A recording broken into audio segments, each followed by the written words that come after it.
Nais kong subaybayan ninyo ang magkapatid na inyong binanggit. Hindi ko batid na siya ay nawawala. Ikaw ba'y nagsasabi ng totoo? Ako ay sumusumpa. Ang Ginoo, kasama niya si Songil at Paratawag. Sila yung nangangalap ng mga mandirigma. Tutulong sa paghihimagsik labang kay Raha ang Ngaway. Si Pagani ang isa sa kahinaan ko. Bakit hindi mo subukang buksan ang loob mo sa ibang nagnanais na mahalin ka? Ayaw kitang saktan. Ngunit hindi siya si Amaya, Ginoo.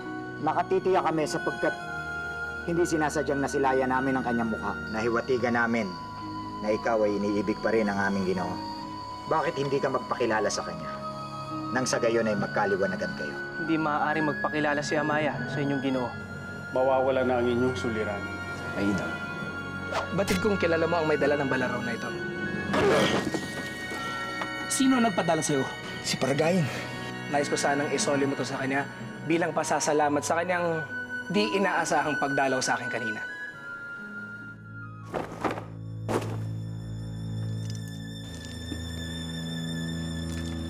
Salamat.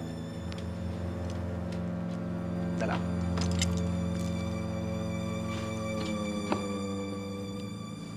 Paumanhin, Ra, ngunit bakit gano'n na lamang ang pananalita ng Ginoo?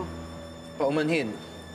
Kung hindi ko kayo masasaluhan ngayon sa hapunan, ngunit ituloy niyo lang ang inyong pagkain pagkat ako'y babalik rin kaagad.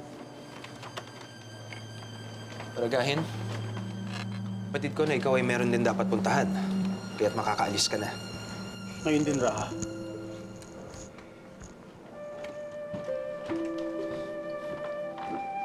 Tayo, bye. Iloy,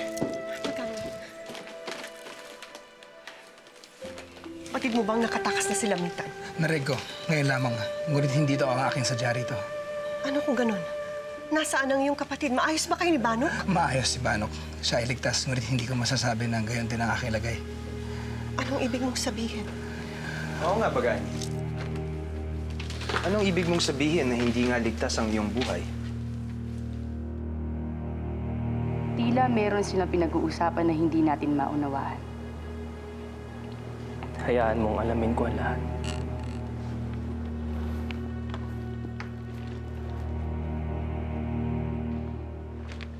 Bay, saan pupunta ang inyong bana? Huwag mo na siyang alalahanin pa. At huwag mo na rin akong paglingkuran. Ang tanging nais ko ay makausap ka.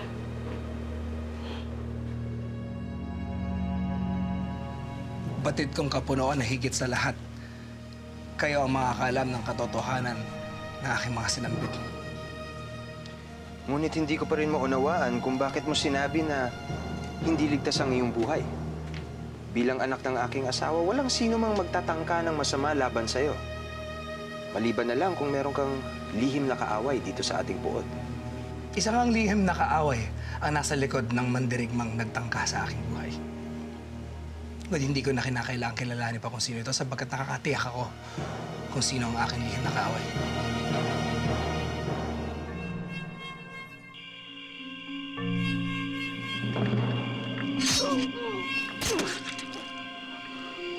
Paragahin! Biligo mo ako at ang ating Raha. Hindi mo nagawang paslangin si Pagani. Pinahamak mo pa kami. Hindi mo na kailangan mabuhay pa!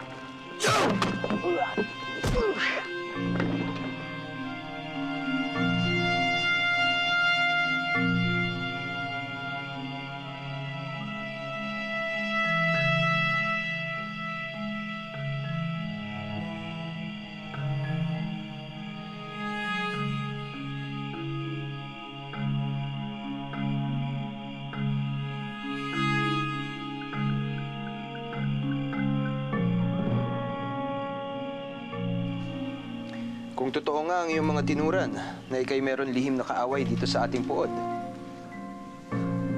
makakatiyak ka na gagawin ko ang lahat sa aking kapangyarihan upang siya'y mahanap at mabigyan ng angkop na kaparusahan.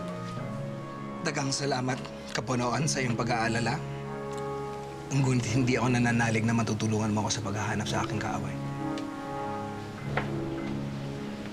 Gani? Ayan.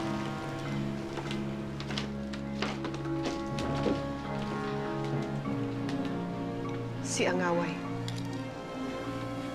Siya ba ang sinasabi mong nasa likod ng pagtatangka sa iyong buhay? Siya nga, Eloy. Ngunit huwag kayo mabahala. Patuloy pa rin tayo makikiangkop sa larong itong nais niya. Natitiyak ko, sa kabila ng takip sa inyong mukha, ay nagtatago ang isang napakagandang bae.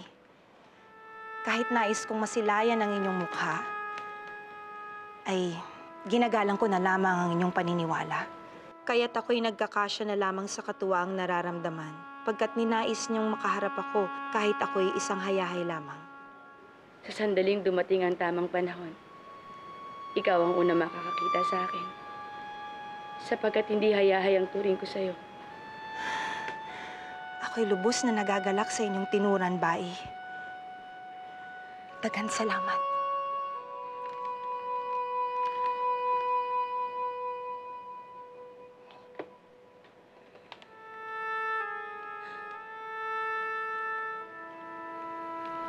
Bakit kayo lumuluha? Anong nangyayari?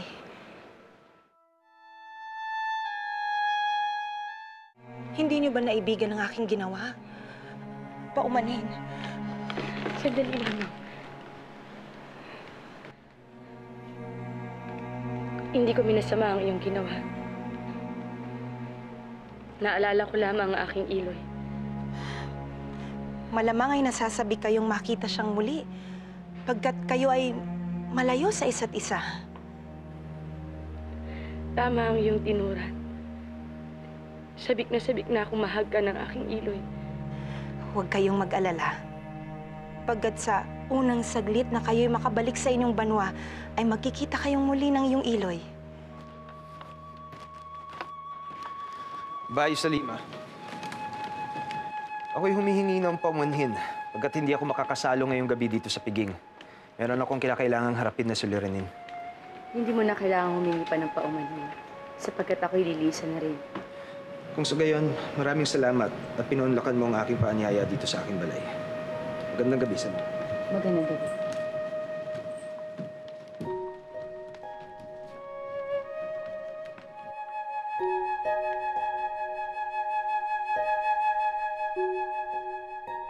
Totoo ba ang iyong sinambit, Banok? Ang Ginoo, muntik na siyang mapatay? Oo. Totoo ang aking tinurang para tawag. Pinagtangkan talaga ang buhay ng aking bubagani. Nang madirigma na isinugo ni Paragahin. Si Paragahin?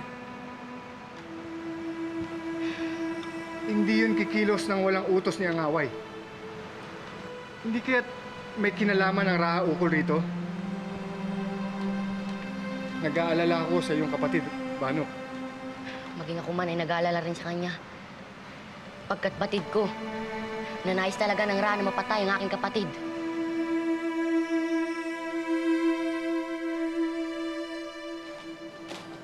Ano ang napagtanto mo sa pagsunod mo kay Paragahin?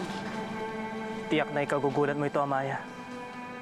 Pagkat ang tinatawag ninyong Paragahin at ang Raha ay nagsugo ng isang tao na nabigong pumaslang sa Ginoong iniibig mo. Diba, Dani?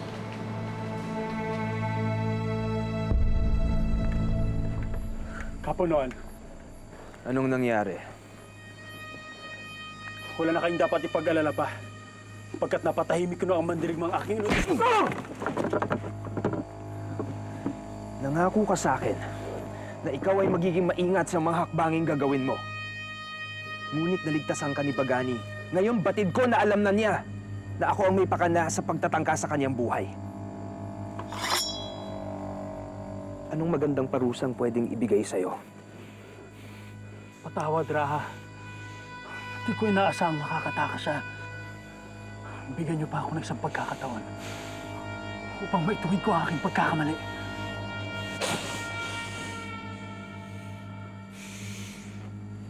Huli na. Para ayusin mo pa ang iyong mga pagkakamali. Pagkat batid ko sa sandaling may masamang mangyayari kay Bagani, ako ang sisisihin ng kanyang Iloy. Kaya sa ngayon, ipagpapaliban na muna natin ang ating nais maganap kay Bagani. Hanggang makaisip ako ng higit na magandang paraan kung paano siya tuluyang mawawala sa puod na ito.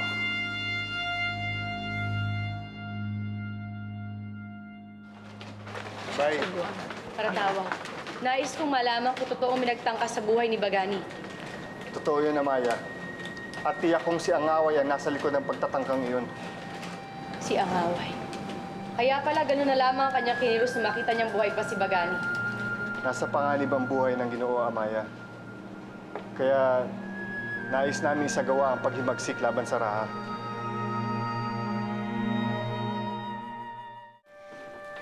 Sayang at umalis na si Bay sa Lima. Matutuwa ka sa kanya, Bayang, pagkat napakabait niya.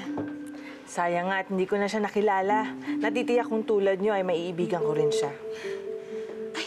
Nasaan nga pala si Binayaan? Kumain na ba siya? Hindi ko tiyak sapagkat umalis na siya kanina. Umalis si Binayaan? Saan naman siya magtutungo? Hindi ko na natanong sapagkat nagmamadali ang iyong anak-anakan. Gabi na. Saan naman magtutungo ang aking anak?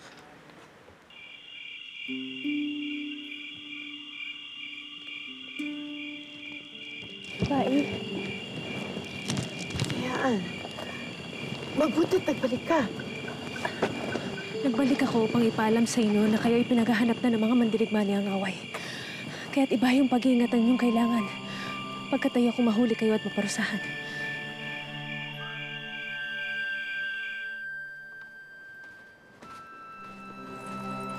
Lingayan. Bakit ngayon ka lamang dumating? Saan ka ba nagtungo? Ipinulong ko lang ang aking mga sandig. Ipinagbiling ko sa kanila na bantayan ng maigi ang iyong mga anak. Higit na si Bagani, upang hindi na maulit ang pagtatangka sa kanyang buhay. Salamat. Simula ngayon ay iiwasan na natin magdingas ng apoy sa gabi upang maiwasang mayroong makatuntog sa atin. At iiwasan na rin natin mag-ingay. At kailangan talasan natin ang ating mga mata upang malaman natin agad kung sakaling mayroong dumadating. Naintindihan mo, Kayang? Masusunod diyan. Binayaan. Salamat sa iyong ipinabatid sa akin. Bumalik ka na sa pood at maaaring hinahanap ka na nila. Kung gayon, ako'y alis na. Hanggang sa muli. Hanggang sa muli, diyan namitan.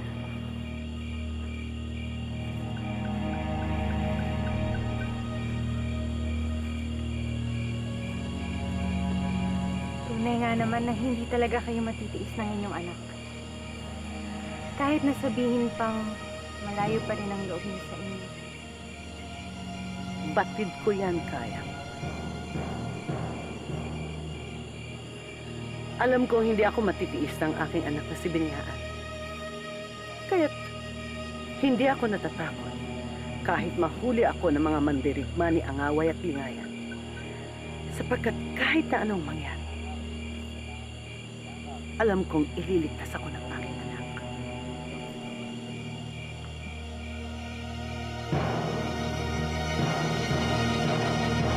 Ako'y magpapahinga na sa aking silid.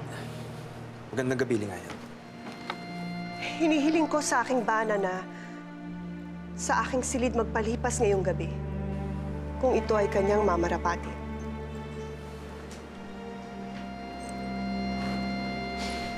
Kung gayon, ikinatutuwa kong ika'y pagbigyan.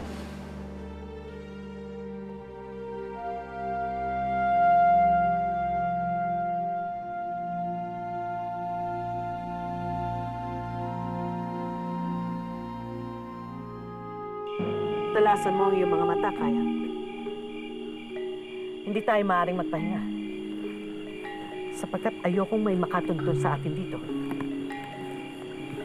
Kinakabahan nga ako eh. Pakiramdam ko, may papalapit.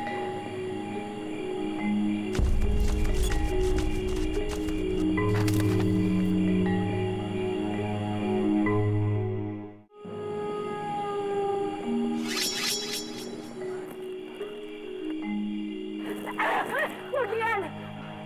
Sila eh! Anong ginagawa mo dito? Nais ko lang may pabatid sa inyo na si Bagani may binubuo siyang paghihimagsik laban sa Raha. May binabalak na himagsikan si Bagani? Paano ka nakatitiyak? Paano mo ito nalaman? Ako nagsabi kay Silay Dian. Matagal nang pinasusubaybayan sa akin ni Ura Hilway Sinabagani. Kaya't alam kong sila may binabalak at binubuong paghihimagsik ni Nasungin.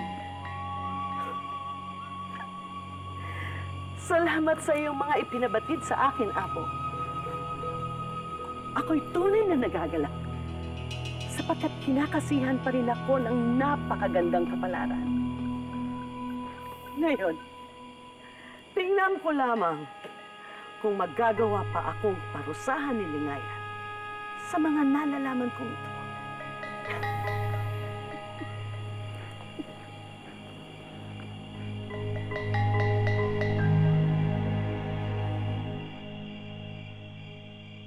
Amaya, tungkol saan ang pagtitipon na ito? Ang pagtitipon na ito ay pagbubuo ng isasagawa nating hakbang upang mapalaya ang ating Podke Angaway. May kinalaman ba dito ang pagtatangka sa buhay ng Ginoong Bagani? Kaya isasagawa natin agad ito? Hindi lamang yun, Dayaw. Sapagkat tapos na ang aking pagmamatyag. Nakita ko na ang kilos ng mga mandirigmang bantay sa balay ni Angaway. Patid ko na ang takdang sandali ng pagpapalit ng mga ito o kung ilan ang kanilang bilang na nakapaligid sa buong balay.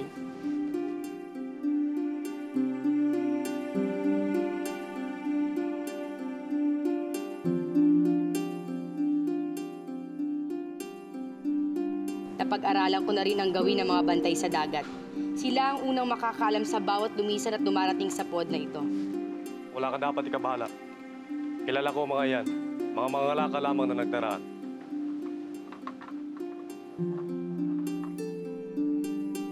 Napagmasdan ko na rin ang walang humpay na pagsasanay ng mga mandirigma. Kung kaya't napag-aralan ko na rin ang kanilang mga kilos at paraan ng pakikipaglaban. Sa aking mga nakita, napag-aralan at naitala. Batid kong handa na ako sa aking mga gagawin. Batid ko na rin kung anong uri ng pagkubkob ang ating maring sagawa. Sabihin mo sa akin, Amaya, anong uri ng pagkubkob ang nasa isip mo?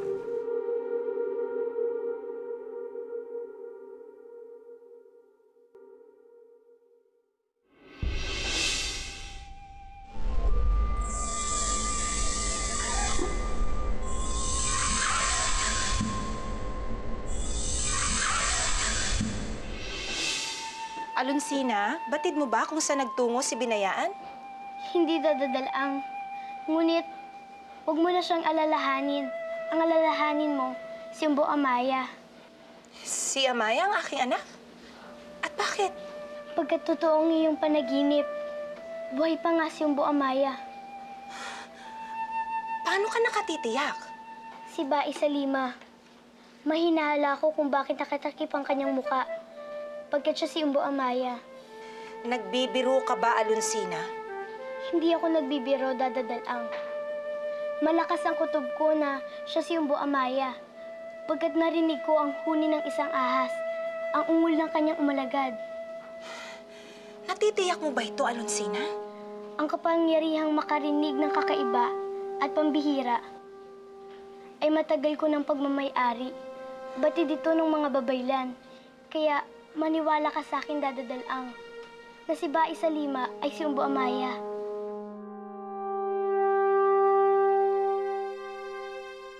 Apo, nais kong marinig ang lahat ng iyong nalalaman. Halika, sumunod kayo sa akin. Huwag kang makinig, Kayang. Magmanman ka na lamang. Susunod.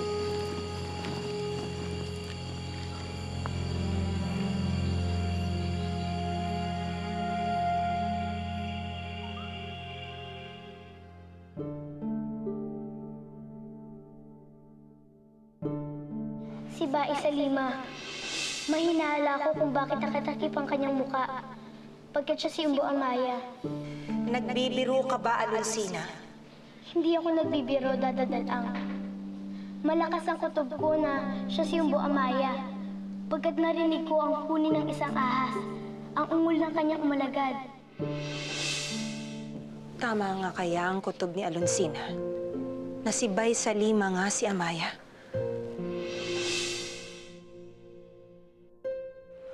Bakit kayo lumuluha? Hindi Hindi niyo ba naibigan ang aking ginawa? Paumanin. Sandali lang. Hindi ko minasama ang iyong ginawa. Naalala ko lamang ang aking Iloy.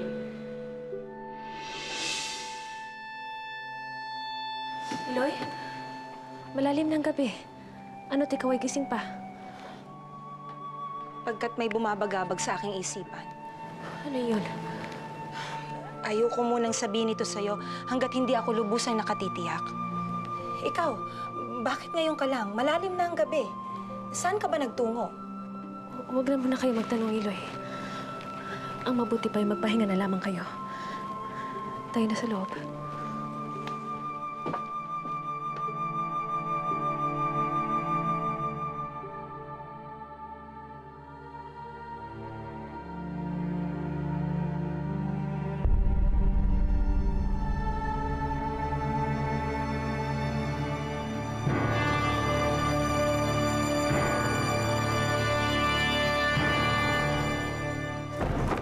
Aalis na kayo?